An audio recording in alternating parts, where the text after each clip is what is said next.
dust storm, man. Nobody calls Han Solo a bitch. Bring him on. I prefer a straight fight to all this sneaking around. I don't know where you get your delusions, laser brain.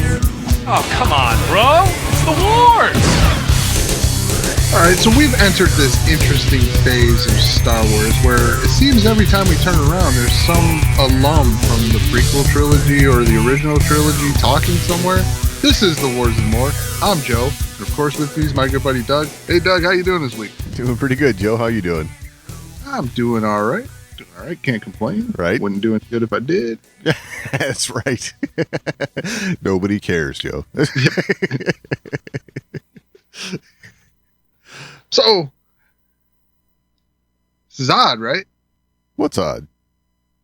It just this, like it seems like we're in a phase here. Like it's always an alum talking somewhere. Oh, sure. I mean, we've entered this period of where looking forward also means looking back. Yeah. Okay. I see what you're saying.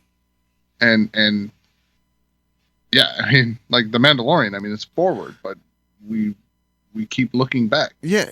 It's funny. It's funny you say it that way because, with a lot of this stuff that's being produced now, they're kind of like not inserting. They're creating from all kinds of different portions of the timeline. So yes, it's like, you kind of get that, they're moving into the future, yet, hitting on times in the past, which brings up, a lot of the alumni you're talking about. And I don't know, I guess it's just how it goes, but it's pretty cool. I don't know. Yeah. And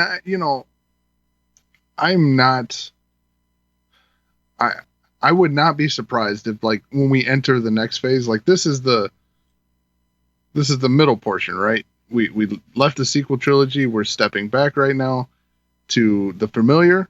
Right. We're keeping the tones familiar to the original trilogy, to the prequel trilogy, the Clone Wars, Rebels. All these things are getting sprinkled in.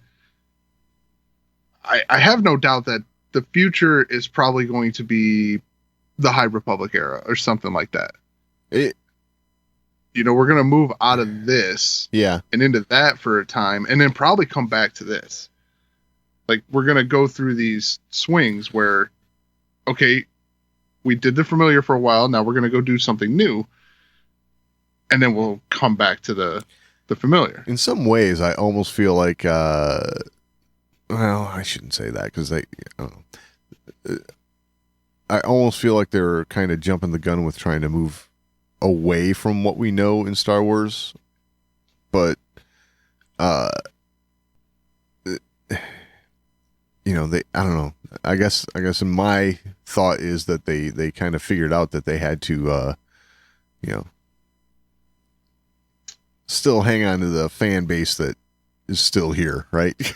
I don't know if I'm saying that right or not, but it's kind of like to do something to try and reproduce that lightning in a bottle effect. I think that's going to take some time, and they're going to have to do something completely different, which is going to involve a different timeline for sure. Right. I mean, I kind of like the route they were heading before. I mean, granted, they kind of bit off more than they could chew. With everything they were trying to do with Rogue One and Solo and the sequel trilogy and, all those things going on at the same time. Yeah. But I kind of like that we were exploring new avenues. Right. But still had a mix of, kind of what we know. Like a little more grounded in the base of Star Wars. Right. Because no matter what, I mean, they can change the timelines to the Starkiller incident all they want. Yes. The base is still, 77 through 83. Right. Yeah, that is definitely Yeah, the home base, like you say. Yeah, for sure. Not saying that, that's not me saying like, oh, everything needs to, echo the original trilogy. No, it's not the way I feel at all. But that's home base, right? Like, yeah, that's your foundation. That is the foundation for sure. So, I don't know. Just a interesting time we're in. Yes, for sure. Because, I mean, the only thing that's really coming that sounds that different from that, that ground base, or home base is Visions, right? Right. Not Visions, Acolyte. Oh, yeah. Yeah, it's going to be interesting to see how that pans out too. I mean, because that is something that's, I guess you could call it completely different, right? Well, that's going to be our first visual. Well, I shouldn't say visual because there's comic books.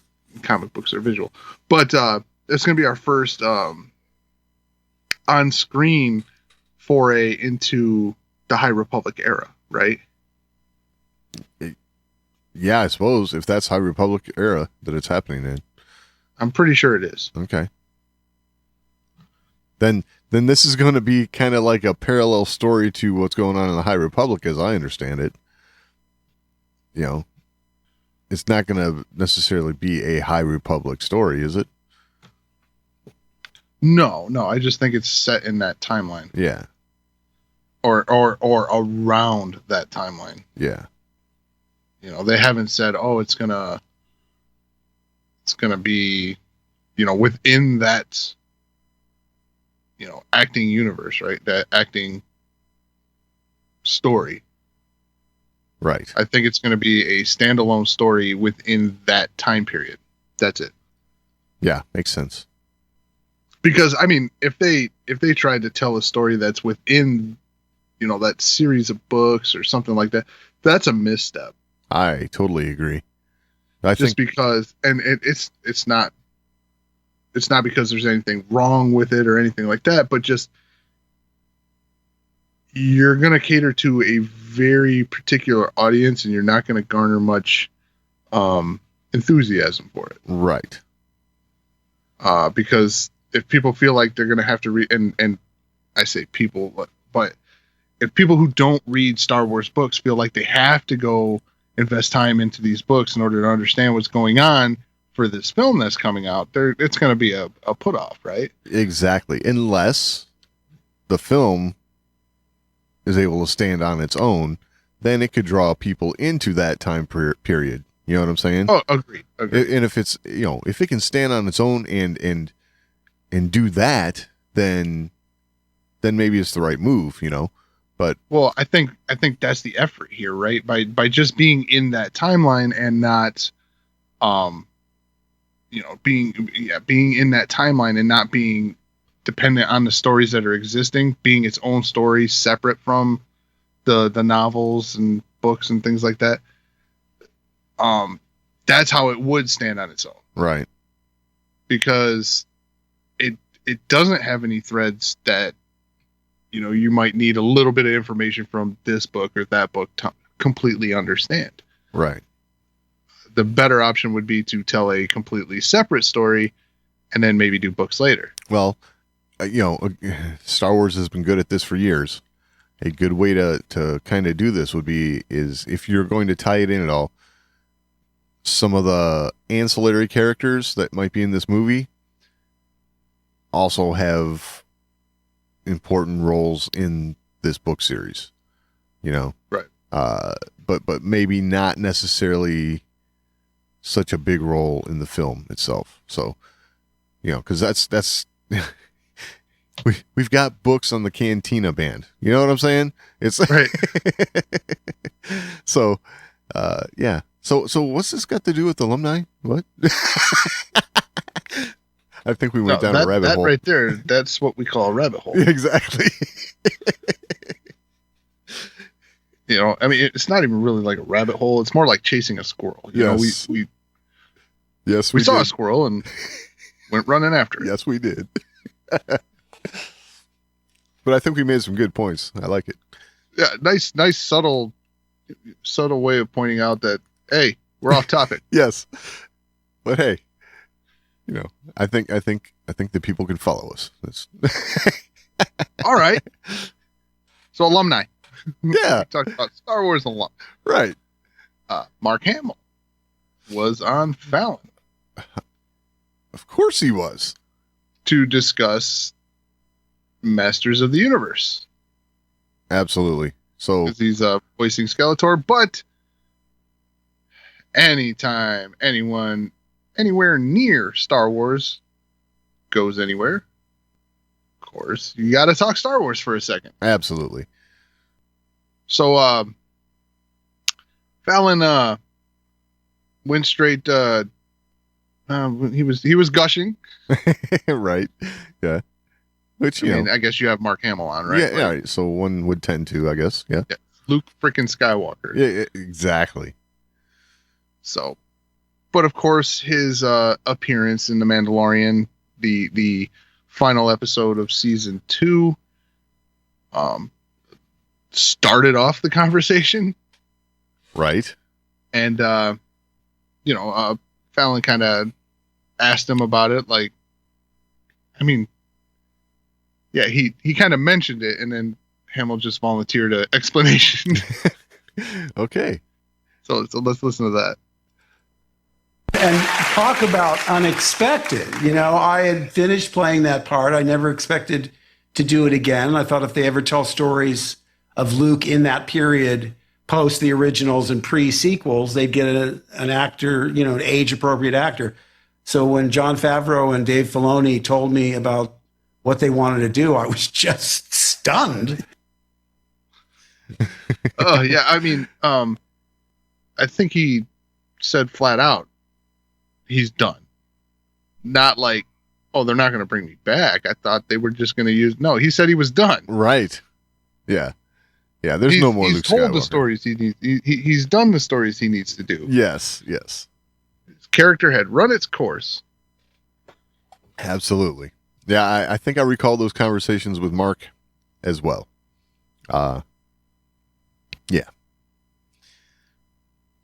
Yeah, so, I mean, when Mark Hamill quits, don't believe him. Exactly. Yeah, don't believe him. But, I mean, could you imagine being in Mark's shoes? Oh, I mean, where it's like, Jon Favreau and Dave Filoni saying, okay, hey, remember what they did with Luke Skywalker? Yeah, we're not going to do that. We're going to do something cool.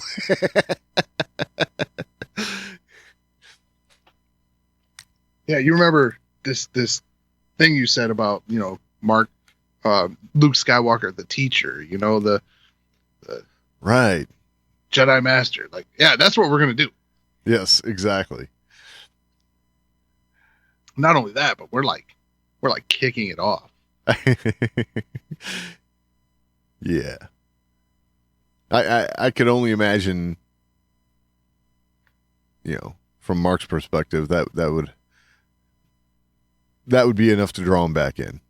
It's like, okay, I don't have to do any of this like in front of the camera stuff, and it's going to be cool. And well, okay, yeah, let's do it. Well, he did do some of the on-camera stuff, right? I'm not sure. I think we're going to have to. I think we're going to have to wait and find out just how all that happened when that gallery episode comes out, because I think there's a lot of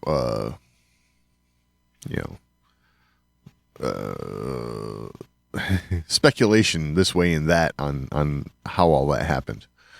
So, well, yeah, I mean, even the stories were conflicting, right? Like, yeah, there was like,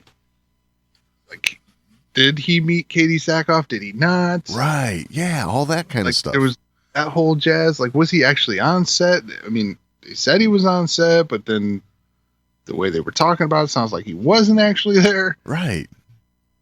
Yeah, there's all that stuff. So I think we're gonna once we get to see that episode of Disney Gallery, we're going to have a way better idea of how it all happened. Because, Yeah, I mean, we know for sure the action sequences were another actor. Sure. That's been pretty obvious in just the little behind the scenes glimpses we've gotten. Right. That's definitely not Mark Hamill under that hood. Right. Now the part where he's standing there in the doorway, who knows? Yeah, I mean, if anyone knows how to do those Luke Skywalker stances, it's Mark Hamill. Right. I would love it if that scene was him. That would be awesome. Yeah, it'd be unbelievable. And just even more of a testament to what they can do. Oh, yeah. All right, well, one thing they always joke about, anytime someone from Star Wars is somewhere talking, they always joke about how secretive everything is. Right.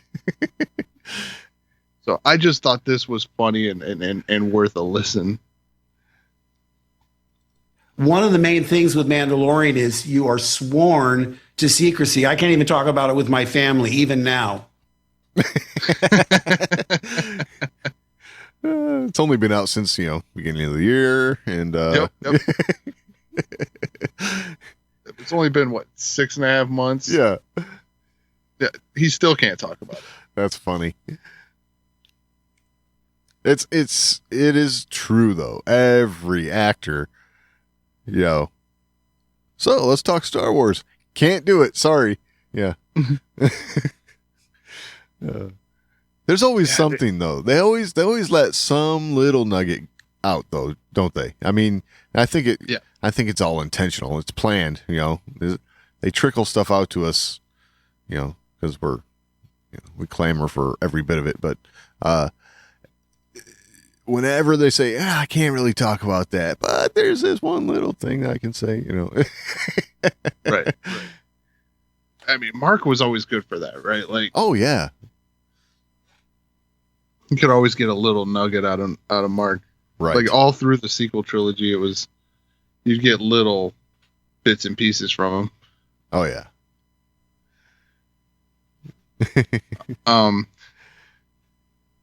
Yeah, I mean, he even mentions the secrecy again later on in the interview, talking about Gallery.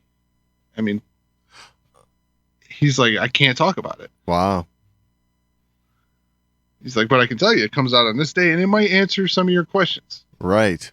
Like, wow, you are like sworn to secrecy for a Gallery? Yeah, they've got him like super trained in that. It's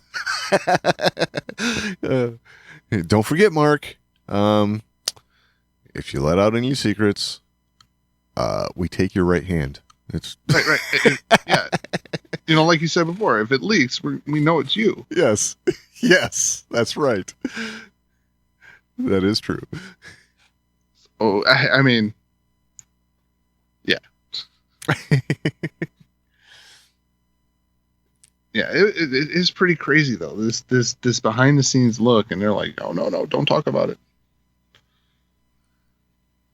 What is in there? I don't know. Can't wait to see it. That's for sure. I mean, that definitely helps. I mean, he's doing his job right now, right? Right. He might be walking away from that laughing, going like, I said I couldn't talk about it. Right.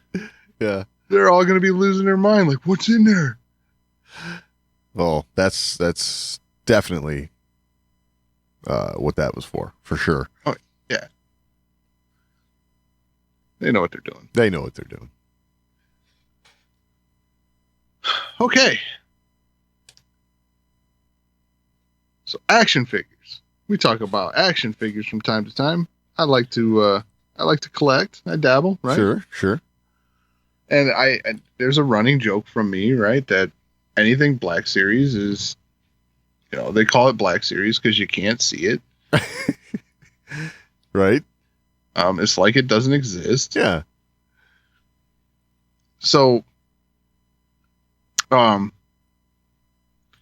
they are coming out with a line of Black Series and vintage figures that are inspired by the Genndy Tartakovsky Clone Wars series. Ooh. This is interesting. Now, yes. I saw this. I was like, the color schemes and things like that for that just seem interesting for figures. Right. I definitely clicked on it because I was like, wow, how are they going to make these look like these 2D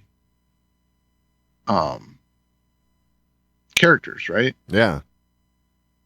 And they didn't really. Oh, I mean, we don't know what they did with the Black Series because there are no images of the figures for the Black Series figures. They're not even hiding it anymore. They're just like, yeah, we're not even making them. Oh. Just telling you that we're making them. And yeah. Here's an this announcement. is why you can't find them in the wild because. Yeah. This doesn't sound like a good way to run a business. Just kind of saying. We're going to talk about making stuff and not make stuff. And yeah. Oh, I know. I'm just complaining because I can never find them.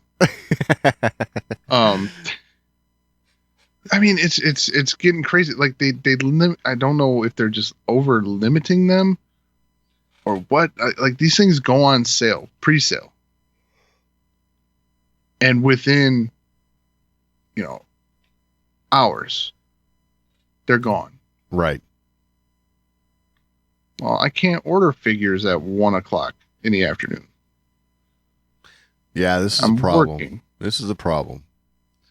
If you want me to spend that money that I'm currently earning, yeah. This is a problem.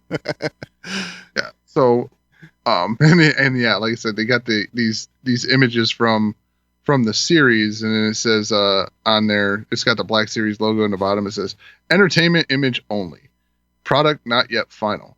Final details may or may not be available prior to shipping. Oh, that's funny. So there's a good business model too. You don't even know what it's going to look like. Right. You have no idea. You're spending money. You're pre-ordering something. And you have no idea what you're ordering. That's great.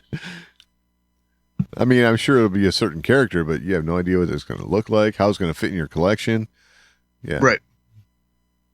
Now, I'm intrigued by the, Tartakovsky stuff, but, Right. Because that was very stylized. That was, it's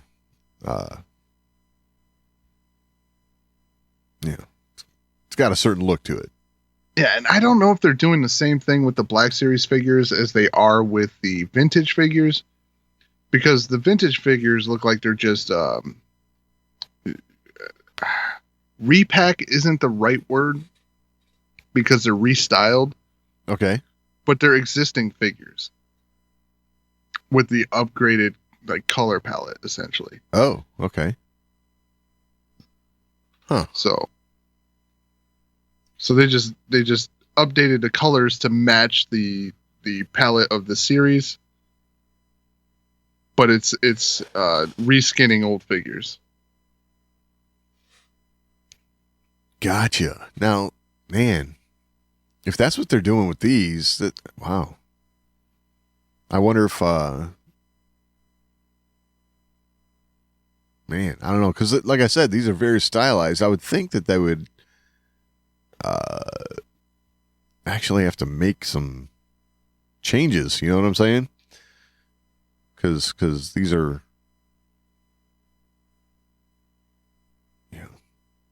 2D cartoon looking. You know what I'm saying? It's right. really different. I don't know. Yeah, it doesn't look super different than the existing figures. Just like I said, the colors are different. Wow. So of the ones they're showing, they've got Ayla Secura, Okay. Luminara, Barasafi, ARC Trooper Captain, and an ARC Trooper. Oh, and a Battle Droid. Really? And that's it? Yeah, that's of the vintage. So for the Black Series, they're doing General Grievous, Mace Windu, and an ARC Trooper. Really? Yeah. So no Obi-Wan, no Anakin. Nope. Wow. Interesting. Now the General Grievous, okay, there's no way they get away with a reskin on this one. I would agree, because it's kind of like a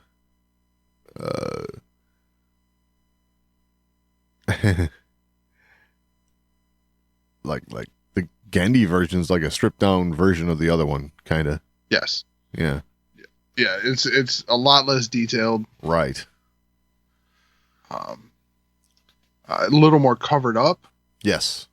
You don't see as many. You don't really see the working parts, right? Exactly. And you wouldn't be able to sell a Grievous with the, all the, what looks like all the hydraulics and everything exposed, right? Right. You wouldn't be able to sell that to me as being a Gendy. I mean, I'm talking. It would have to be pretty much like covered up. Everything would have to be covered up. Exactly. And if that was the case, if they actually had like the episode 3 Grievous with like, body plates attached or something like that, that would open a whole new can of worms for the fan base as to how did he lose all that before episode 3, Right. Oh yeah, you're definitely going to start some shit. Exactly. That's how we roll. Yeah. Yep. All right. Let's talk a couple rumors. Okay. Rumors are good. All right. So Obi-Wan Kenobi series. Yeah. Casting rumors, right? Yeah. So there's a couple here. So the first one I'm seeing here is Sung Kang is apparently, and so we're all familiar, we know of from the Fast and Furious franchise, it is apparently going to be playing an Inquisitor in the Obi-Wan Kenobi series. And rumored to be the 5th brother. So, yeah, that was kind of my reaction at first too. So, well, I don't know what I think about that. Right. Right. Why the 5th brother? Exactly. I mean, we see the 5th brother at his downfall. Right. And there was no indication in Rebels that he was even close to being on the trail of Obi-Wan Kenobi or anyone close to him. Exactly. So I just, that's a hard one to swallow. Playing an Inquisitor, though, an Inquisitor being involved in this series makes nothing but sense. Right. My thing is, though, and this is just kind of like a, how this is me questioning how you're going to make the story work, right? As opposed to being the 5th brother, who apparently, we're guessing right now, speculating that apparently Obi-Wan would have to fight, and yet they both get away and go their separate ways, Yeah, and somehow never reveal the fact that Obi-Wan Kenobi is alive. Exactly.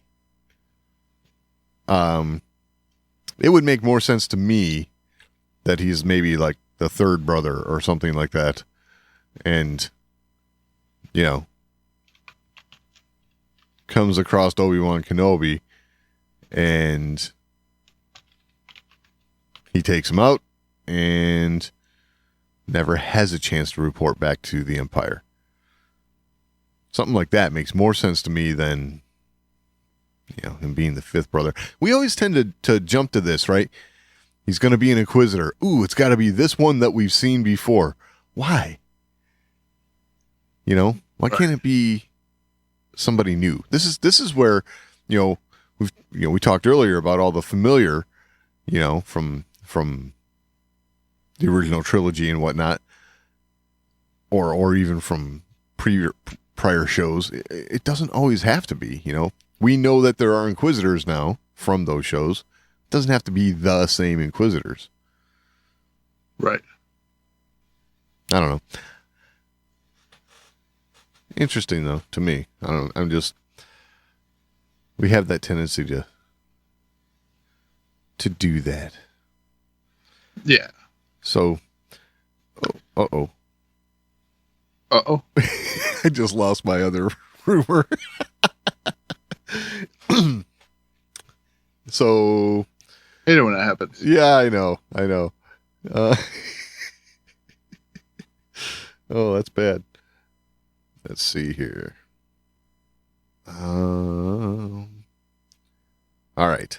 So, the other casting rumor for the Obi-Wan Kenobi series is that Vivian Lyra Blair is cast as Leia.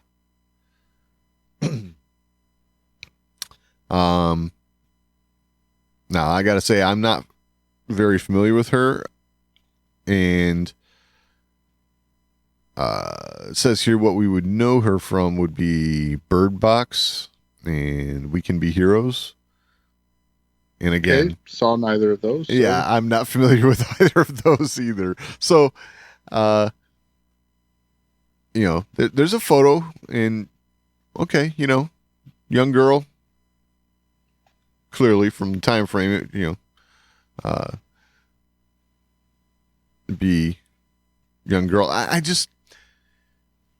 wonder, I'm guessing that we're gonna have some interaction between Obi-Wan and Bail Organa, I guess, but I don't know. I almost feel like Luke makes more sense if we're going to see anybody. But I just, simply because a character exists during the timeline doesn't necessarily mean they have to be shown in the show, right? I don't know. Agreed. I don't really see a real necessary reason for Leia to appear in this series. Right. Other than like a cameo type thing. Right. Look, she's here. Yes. And I'm a little surprised we still haven't heard about Jimmy Smits being cast. Right. I think that's kind of a given, though. For me, I just have a feeling that, that's just got to happen because the prior interactions between Bail Organa and Obi-Wan Kenobi kind of, constitute that, especially with Rogue One and the dialogue in there. You'll contact your Jedi friend, Right. Yeah, I mean that was a dead giveaway that they still were in contact with each other. Yes. So yeah, I mean, yeah, Leia, I'm not so sure. I think they have to tread carefully there. I do too, because this whole, I don't know.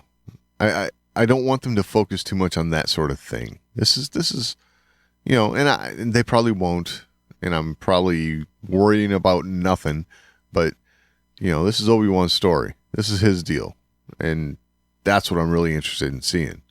Right. We know that Leia's a young girl during this time. We know that Luke's a young boy during this time. It's,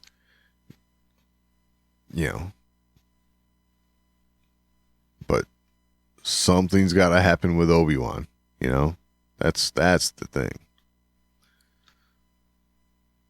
Yeah. I mean, we're dealing with a limited series here. Right. And I don't see a real gain for them by overloading it with this character and that character, and whatever else they can find to throw in there. Right. It's not like The Mandalorian. We're not gonna be doing 3-4 seasons of this. Exactly. Yeah. So your real estate in time is far more valuable. Right. And if it is just a cameo and it's just it's the, oh my gosh, that's so cool factor, that Leia was there. Okay. I guess, but maybe it'll be more than that. Maybe it'll be better. I don't know. Maybe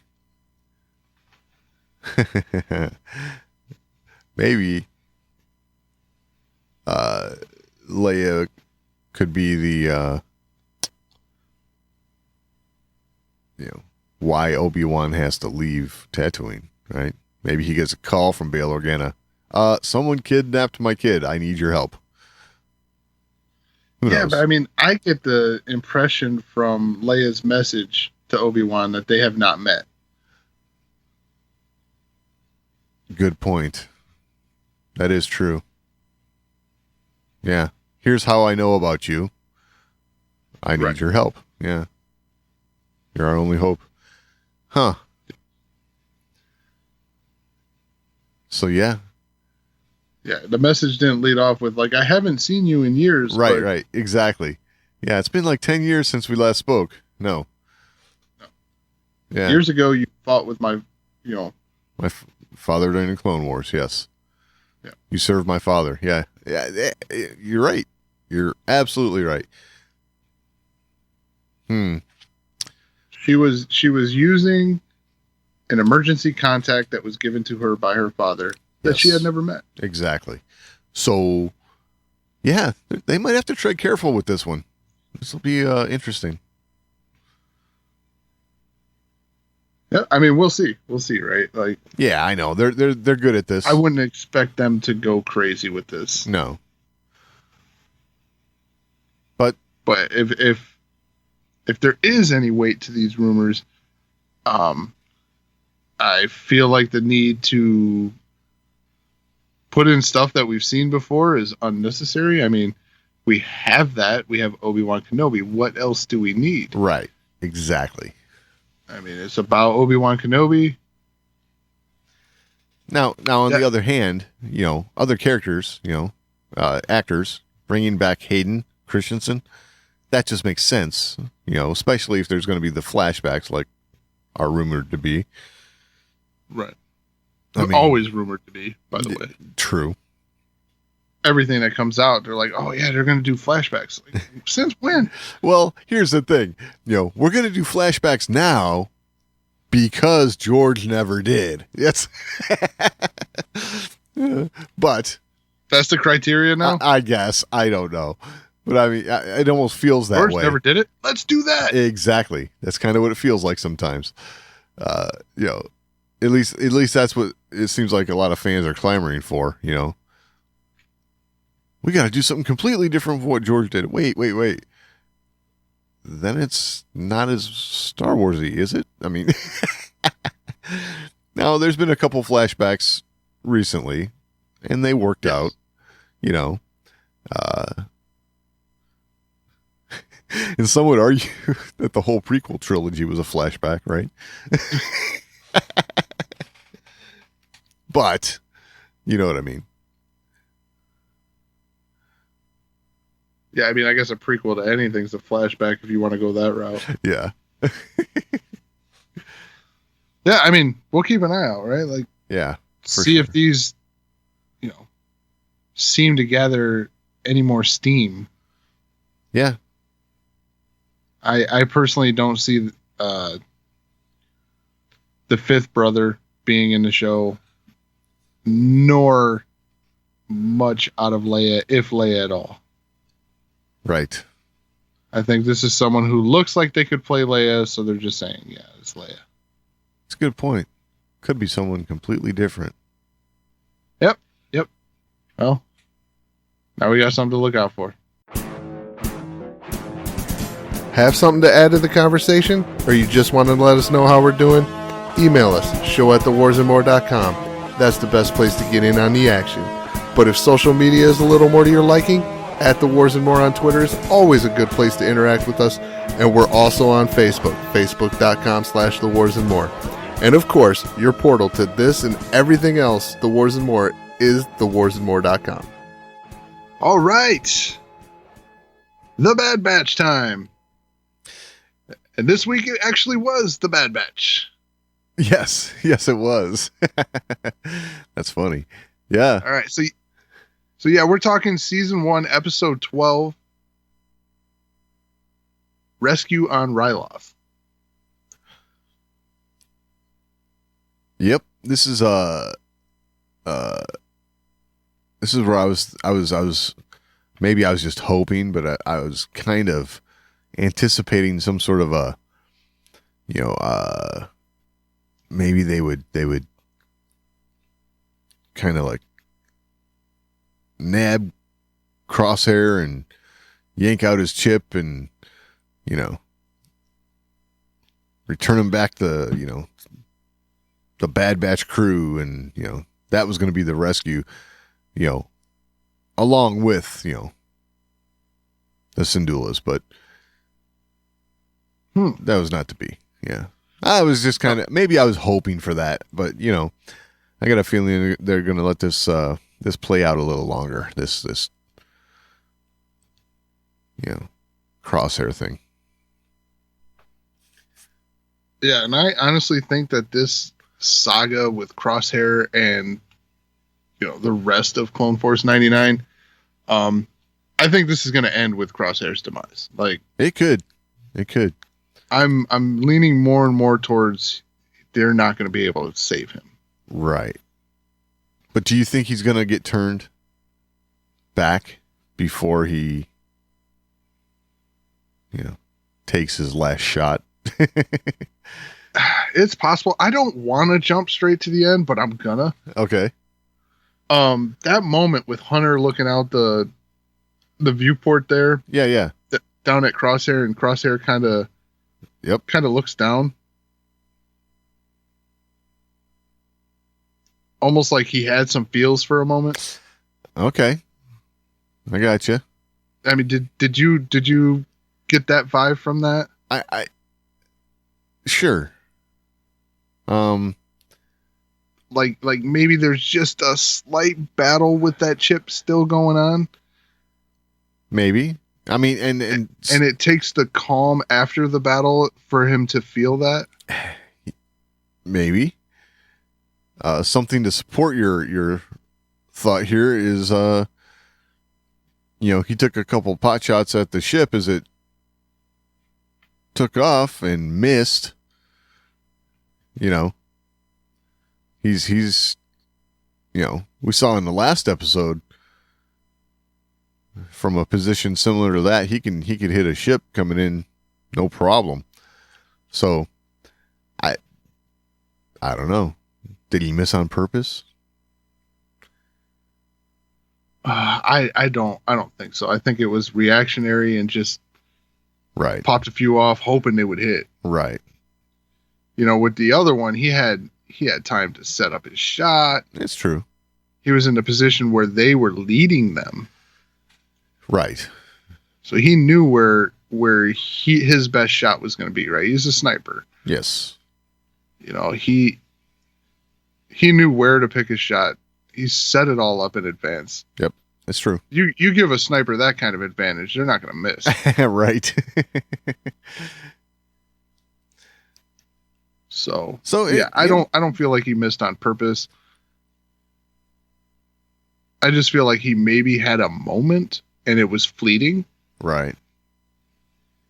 And it was just a out of the heat of the battle moment. Maybe even just kind of thinking like, man, I am with a dysfunctional group that cannot get things done like my old crew. Maybe. Okay. But okay, so I guess we're working backwards here. Just prior to that, I thought for sure when Hauser walked out through those doors alone by himself, and then, threw down his weapon and tried to turn the rest of that squad, to his side, quote unquote, to where, he says, look, we are not, look at what we're doing. We're turning on the people of Ryloth. I thought at that moment Crosshair was going to take Hauser out. Oh, I did too. Yet he didn't. So, I don't know. There might be something to what you're saying as far as, the chip. It is an organic chip. It might work a little differently than a, electronic style. Yeah, I guess we really are doing that, right? Like we're going back to front here. Exactly. Back to front. We're unpredictable here at the Wars and More. That's right. We jump around, just like the Star Wars saga. Yeah. It's okay to start in the middle sometimes. That's right. Or the end. Yeah. So hell, we can even change our answers, That's right. But yeah, there definitely seems to be some sort of breakdown. Yes. Because Hauser. Yeah, that's what I was getting at. Yeah, I was getting ready to go there. Go ahead. He's totally breaking away from what we thought was that ingrained programming, right? Right. That, okay, Order 66, the elimination of the Jedi is complete. Now they're just, you're following orders, you're following the Empire. Right. It seems like that's phase 2 of Order 66. Yeah. You are rounding up citizens of Ryloth who are suspected to be supporters of the Syndulas. And it's like, we see Hauser questioning Rampart's orders, right? Where he's like, we keep this up, they're going to riot. And Rampart's like, we'll just arrest them too. So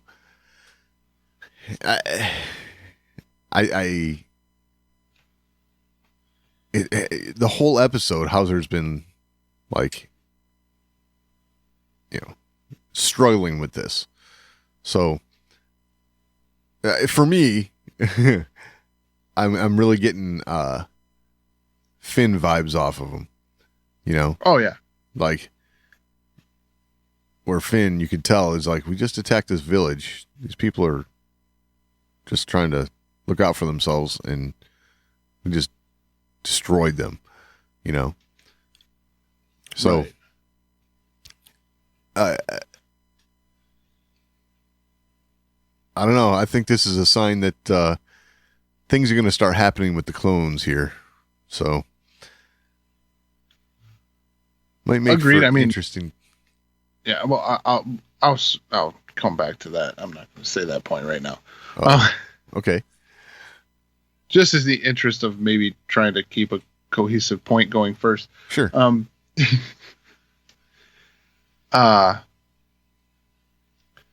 You mentioned Rampart. Yeah. Man, is this guy the most incompetent Imperial officer we've ever seen?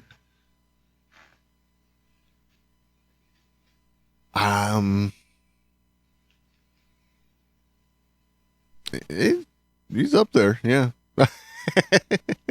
It seems every suggestion, he's like, I know better, and his know better is the wrong choice. Yes, absolutely. His problem is he's incompetent and in charge, right? If you recall, way back in Rebels, there were those 2 officers, right? And they got taken care of once Price got there. Right. Right? I think it was after Price got there. But, or Tarkin. Maybe it was when Tarkin got, I don't remember off the top of my head. But, yeah.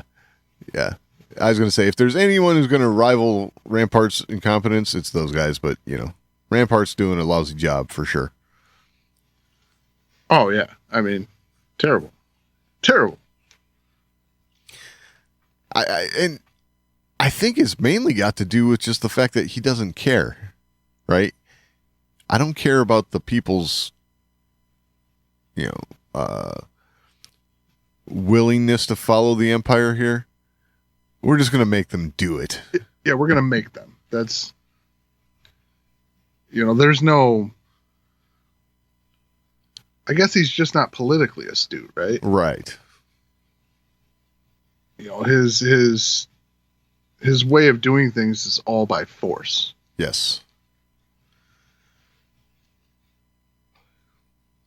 And force and manipulation.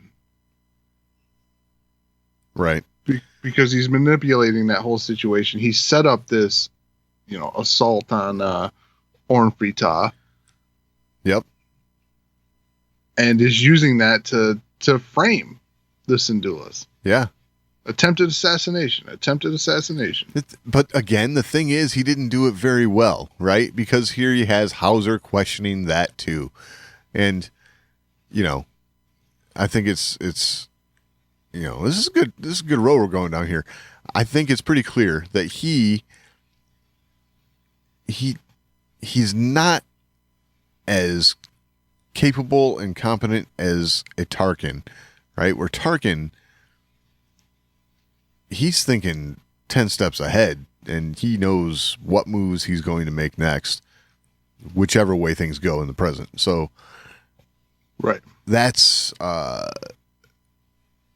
because we see that from Tarkin in Rebels. We see that from Tarkin in Rogue One. It's pretty clear he's damn good at his political machinations. Yeah, I mean, he had it down to a science, right? He was letting other people do all the hard work. Right. And then he'd swoop in and take it at the end. Absolutely. Like, this is mine now. Yep. Good work. Yeah. Oh, by the way, we're going to test it on you too. Right.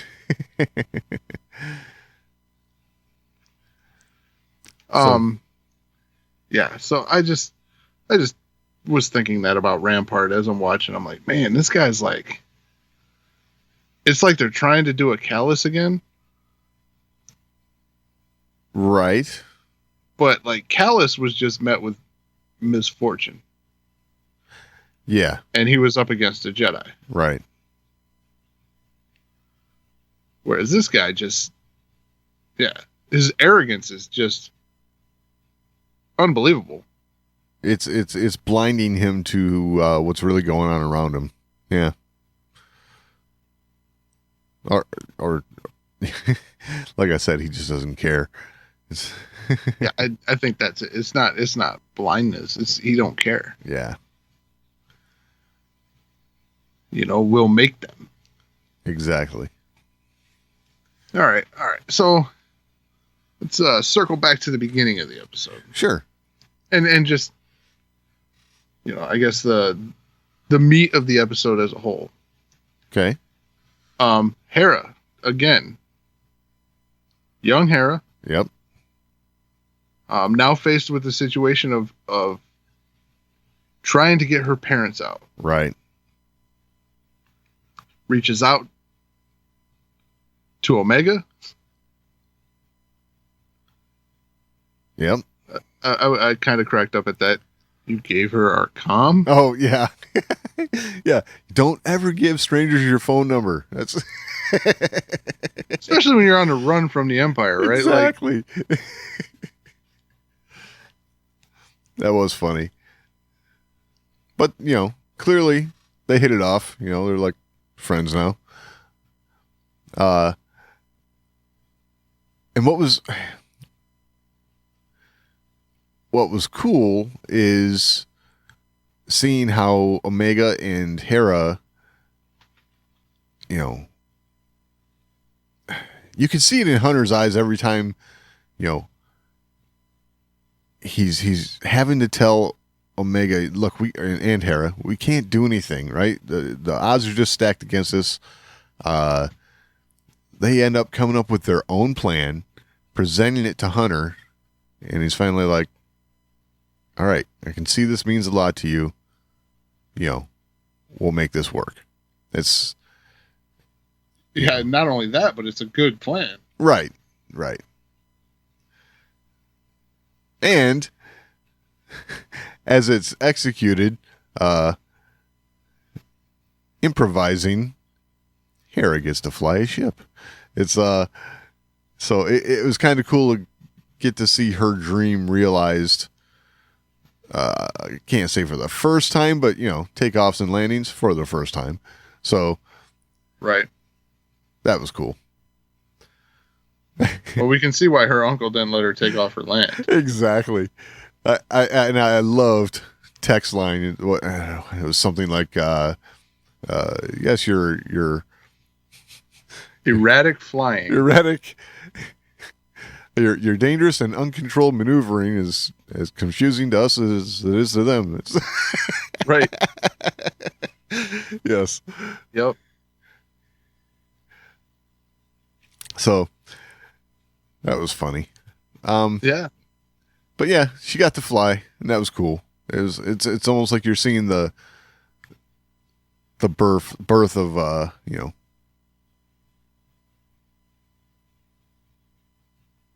I mean, it's exactly what it is. The birth of her piloting. So that's awesome. And not only piloting, but piloting in a rebellious way. Right. Yeah, that's true. She got her first taste right now of not only like flying on her own, but open rebellion against the Empire. Yeah, exactly. Omega. A couple weeks back, they had the episode where she was playing Dejarik. Oh, yeah, for Sid. Yeah, making money. Yeah. And she talked about, it's just tactics. I'm good at tactics. Strategy. Oh, strategy. Yeah. And here we got to see an Omega, really an Omega laid out strategy play out. Right. Wow. You know what? I gotta say, I'm glad you tied those pieces together, because I hadn't done that yet, but that's excellent. So that is Hera being the one from this planet and knowing it better than anyone else, and Omega with her strategic mind coming up with this plan. That's cool. I like that. Well, I mean, the plan, I think the initial plan came up from Hera. She knew the layout of the base. Right. She knew what Chopper could do. But I would think the input of, is there something we can use as a distraction might have come from Omega, because that would be her strategic mind at work, and Hera's like, yeah, there's this refinery, that would make sense. But not only that, I mean, you're playing a strategy game. You got to think on your feet. You have to adjust your strategy as you go. Absolutely. And we got to see her do that. Right. When Chopper goes in, yep, I'll disable the guns. Gets in there. Guess I can't disable the guns. I don't know. Go Chopper. Yeah, and I thought you said you could do it.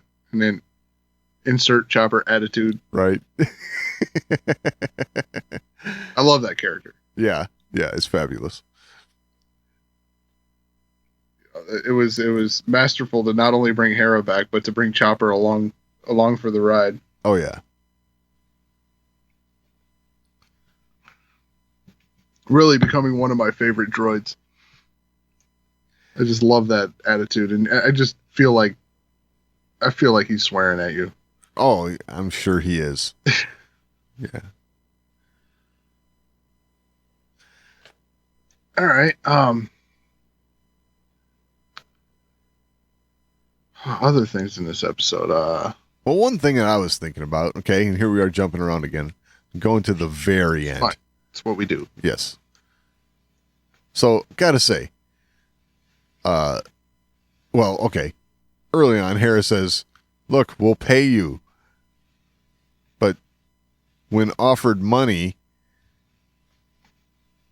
Hunter says, you keep it. It's like he really needs to learn how this mercenary thing works. It's like, right. We do a job, we get paid. That's he keeps giving away the reward, the treasure. You know, it's like, stop it. You guys are gonna need some cash for I think they laid it out before. They need fuel. Right, and then get food. mad when Omega does something that actually earns them money. Right. Yeah. I mean, that Mantel mix is not free. That's right. Space caramel corn. Exactly.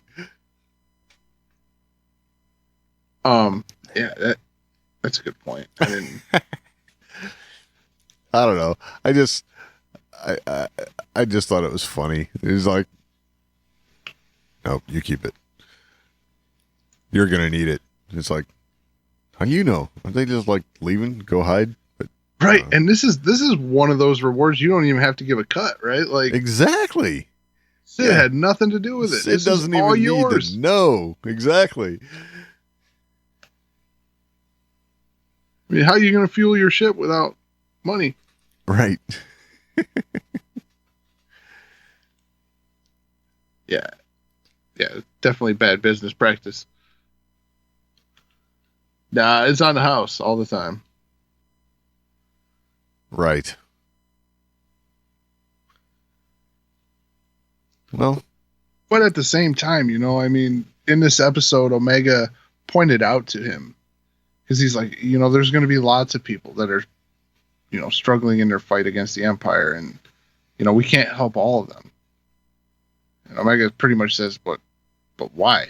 Isn't that what soldiers do? Right, yeah. And it was like, that was like hitting him with a hammer, right?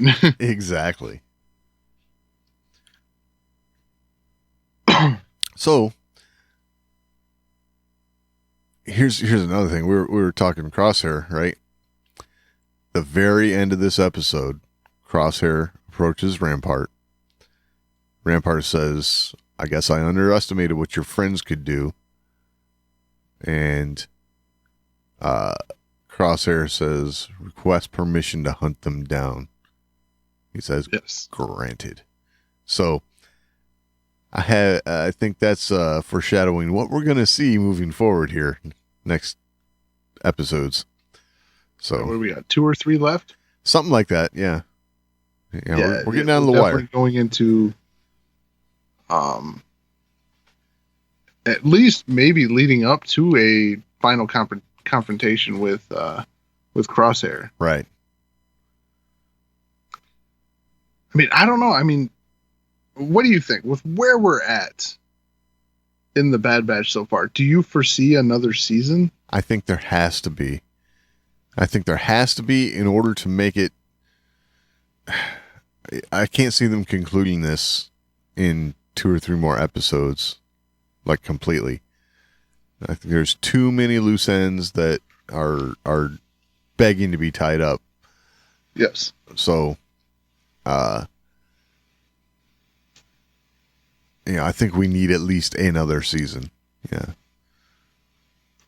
Yeah, I mean, we don't know what they're going to close out with. If it's going to be, is the last episode going to be a double?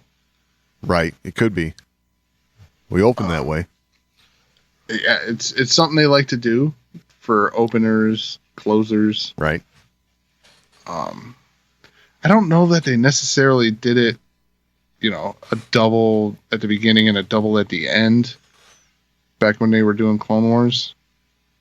Yeah, I'm not sure about that. I don't think so, because that was... Oh, you're talking about the season 7? Because the stuff that was on TV was like TV, it was all scheduled for commercials and all that. This stuff... Right, they did doubles. Sure. But like what I'm getting at, I guess, is like the very first episode that we got of Bad Batch here. It was like 70 minutes or something like that. It was, quite extensive. So, I don't know if they want to end that way. I'm all for it because.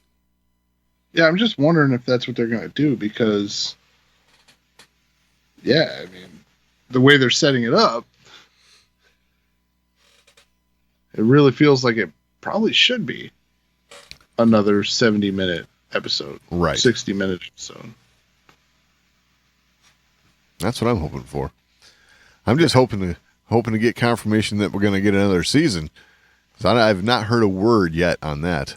And, at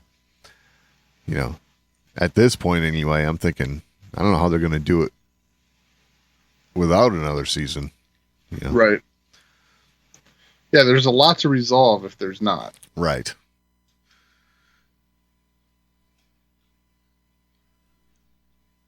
So, yeah, I don't know. So, I'm definitely digging the direction they're heading though. Like, yes. Looking forward to the confrontation between Crosshair and the rest of Clone Force 99. I think that's going to be some, some stuff's going to come out between them. And, it's going to be good. Okay, so one final question on this episode and an interaction we had that I felt may have been some foreshadowing for future endeavors. Okay.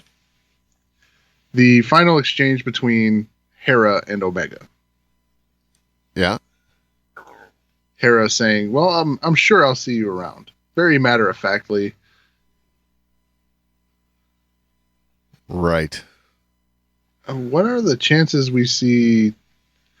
now, this is going to be beyond the Bad Batch because it's not going to happen here. Right.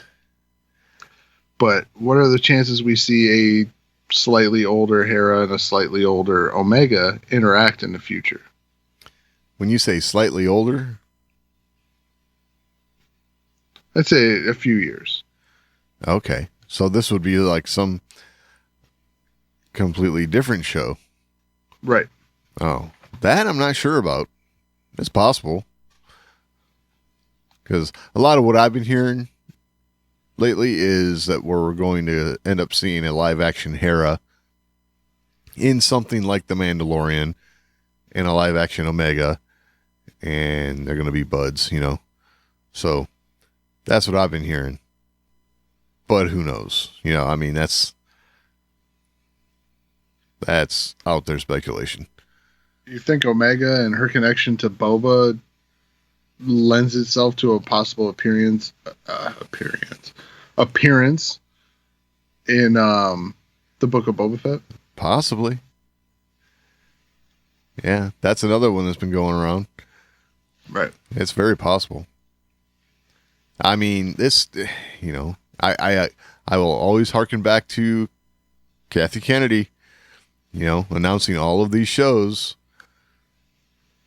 culminating in, what you call it, the final battle of some sort or something. Right. So it sounds to me like a lot, not all, but most of these shows are going to cross over into something big at the end. So right on. So who knows? Yeah, maybe we will see Omega in live action. That'd be interesting. It would. It would. It's a character.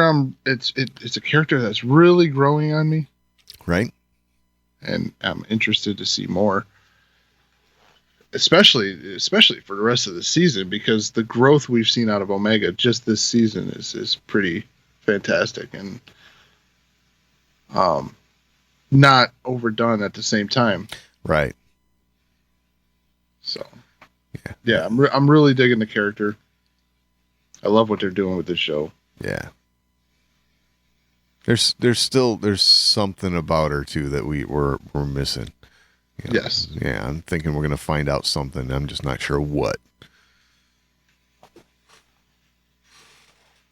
Yep. How's Star Wars?